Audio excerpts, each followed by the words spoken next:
Hello and welcome, this is If Enemy Smack, I'm Moxon, and today we are playing Riders on a Storm. Second level of the demo, and right here we are already selecting our classes. I picked up the Cryomancer in the last battle. It's a character that focuses on slowing the enemies down, so here we're picking Ice Spike, which deals 4 times 3 damage and slows them down. We're just creating very simple if statements here. If mana is below 20, we do our mana regeneration, and if mana is above 30, we take Ice Shards, which adds a permanent slow. So here we are configuring the battle plan for the Blood Mage. He's supposed to be our damage dealer, but right now we are selecting more of a supportive build, a bit undecisive there. He has an if statement that he can cast Quick Heal whenever he himself is below 30% or 30 HP. And just adding another one to drink a potion if everything becomes a bit too much for him to bear. We're selecting the champion here. Champion is versatile. This way we set him up to be a bit of a support hero. He's getting the Word of Courage in. Word of Courage adds strength to his allies. We're standing next to him and we say, okay, if you have mana, attempt it. Word of Courage has a cooldown of 14 rounds, so this way he essentially does it whenever he is off cooldown. Paladin is, in this setup, a very straightforward character. We do Charge. Charge is buffing him a bit, it's adding some strength, adding some speed. If his percentage health is below 60, we do a shield. And I think that's all I'm doing here for the setup. So let's see how this first attempt goes. I mean, this is something that I record in retrospect, so I know that this won't go well.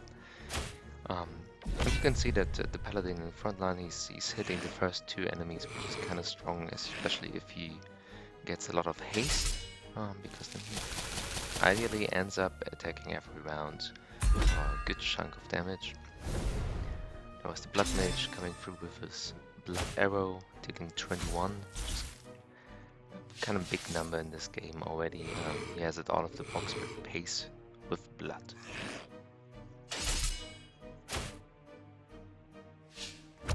So first enemy get down. One thing to notice, shield coming through from the Blood Mage and from the champion, very nice.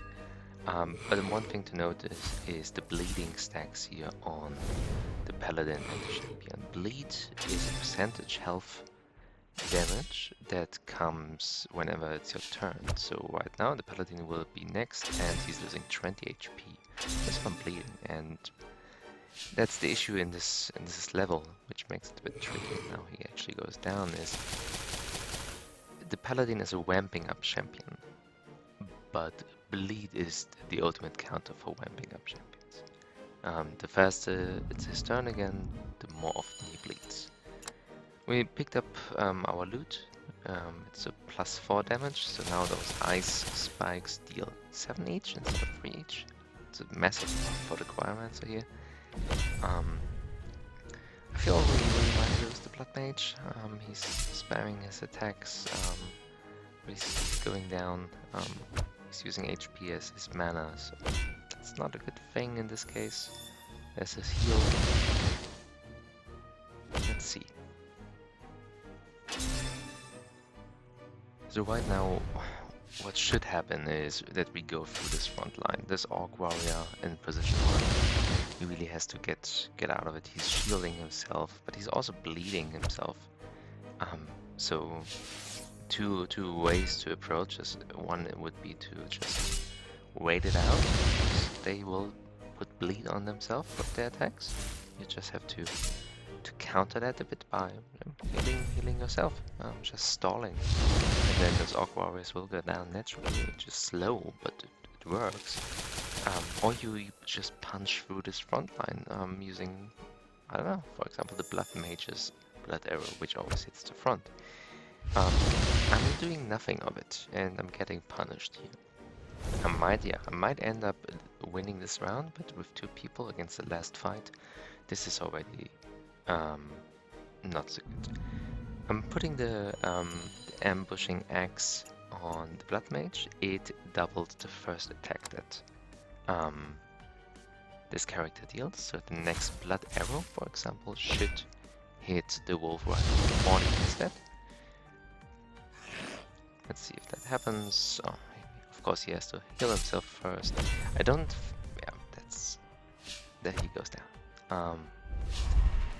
Yeah, so he didn't have the time to actually do something. He was so low on mana, he had to heal himself, and then he wanted to shield, because we the shield in front of the rotation. So it's just a cryomancer against the rest. So what can we do? First of all, we have to target the white enemies. That is, I think, the first thing that we have to do, so you will see some changes towards the Blood Mage. Something else that I'm doing right here is I'm swapping Paladin and Champion. And I'm putting in Serenity. Serenity cleanses all negative effects for the people around it. The idea is now that the Champion in the front is taking the bleeding and the damage, but the Paladin in the second position can remove that bleeding. So this way they should be able to get through the first fight without problem. I'm also adding here another if statement to the Champion to make him focus even more on supporting. And I'm taking out the ice shards because I realized it's really cool to have the ice spikes, like the 3 times 4 damage. No, 4 times 3 damage. Plus the item. That's very strong. And right here I'm doing exactly what I told. We don't need the shielding, we don't need the support character of it. We need the pure damage, and that is what we now slotted in. So we always start with 2 blood arrows, and that should increase our damage output. So let's see how we fare with both items. The last time we played it, we lost our Paladin in position 1 at the end of the fight. The rest of this is completely deterministic, right? Everything is predictable, everything is exactly known to us. We know exactly what the enemies will do, when they will do it. And we can influence that even. We have our people that slow them down, or speed them up, or speed ourselves up.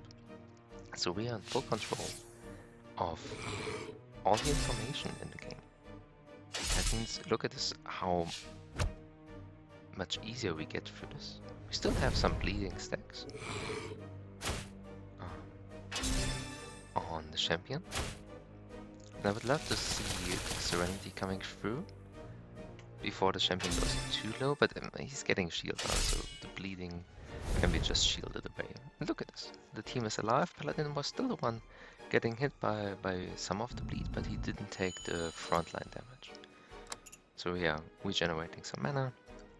And we go into a second fight. Here we lost the Champion, I think, and then we ended up with Blood Mage and Cryo. Way different setup now, just because we played it a bit differently. And look at this, the first Orc Warrior is already on the way down, and I'm looking at Blood Mage. Whenever it's his turn, he might just kill off the last Orc Warrior. There it is.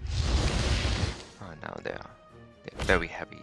Our characters are very heavy, shouting things like next. Another Paladin is actually hitting the remaining 2 characters at once. So his skill coverage always touches the first 2. So when the frontliner is gone, he is actually reaching into the backline of it. And the backline is very weak in this sense. They're going down nicely. And it's again Blood Mage who finished them up. And goodbye. And right here I'm doing a beginner's mistake. I'm putting the Ambushes Axe on Blood Mage. And I'm thinking, oh yeah, it will just double it to 40 damage. But what I didn't intend is that the lazy developer, hi, that's me, made it so that you first pay your dues and then something happens. In this sense, the Blood Mage first will deal damage to himself, triggering the ambushes, and it's gone.